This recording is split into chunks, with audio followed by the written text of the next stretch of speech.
Hello and thanks for tuning into my YouTube channel, Pickleball Pick-Apart. In this video, something a little different.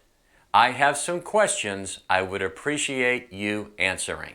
Question number 1. If a paddle is deemed to be illegal because it does not meet USAP testing standards for coefficient of restitution, or COR, and is banned in USAP sanctioned tournaments, because it generates too much power on ball impact, will you continue to use it in recreational play?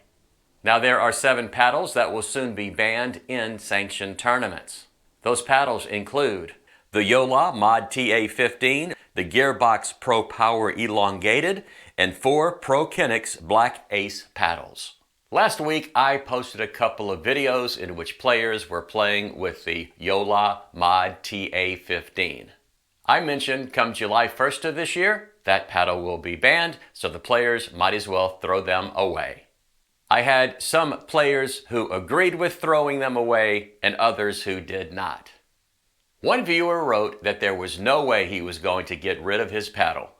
He said that if his opponents don't like playing against a player who is playing with an illegal paddle, they should either not play against him or purchase protective eyewear.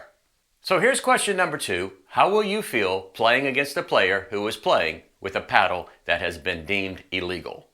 Now let me talk specifically about the Yola ModTa15. Not long ago, Yola came out with its first true power paddles.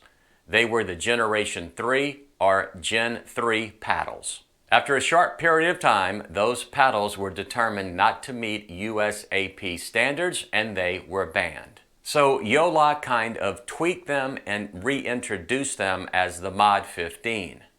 And they did so at a cost of about $300 per paddle, and now those paddles will soon be banned as well. So question number 3, if you bought the Gen 3, then you bought the Mod 15, and you got burned not once, but twice, will you buy another Yola paddle? And there is one on the way to replace the Mod 15. It's coming out in March, and it will be known as the Perseus Pro 4 series. Now if you own a Mod 15, will you be able to return that paddle and get a Perseus Pro 4 series at no charge? No, you won't. If you do decide to return it, you can buy the Perseus Pro 4 series for half the cost. I'm assuming it will cost at least $300, so you'll be out $150. So question number 4, do you think it's fair that you will lose money if you buy the new Perseus Pro 4 series because Yola introduced not 1 but 2 paddles that ended up not meeting USAP standards? I'd really like to know, so please comment in the comment section below.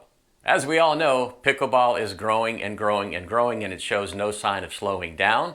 And the game is changing, mostly due to more powerful paddles and faster pickleballs. Almost all sports have equipment standards and restrictions, and I'm glad that pickleball does as well. Let me finish with a message a viewer left, mostly referring to players who play with a power paddle who really should not be playing with a power paddle because they simply do not have the ability to control it. And here it is.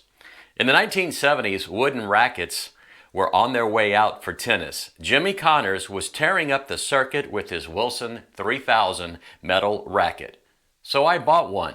The only good thing about that racket was that it proved to me that I was no Jimmy Connors. I couldn't keep the ball on the court. So learn pickleball with a control paddle. Only buy a power paddle when and if you've mastered ball control.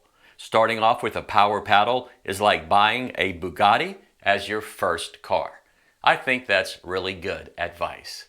So there you have it. 4 questions for you to answer. I really appreciate it if you would by leaving a comment in the comment section below.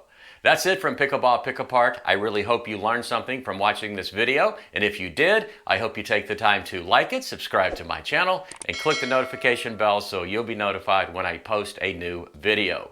This is Rory saying, as always, thanks for watching and see you on the court.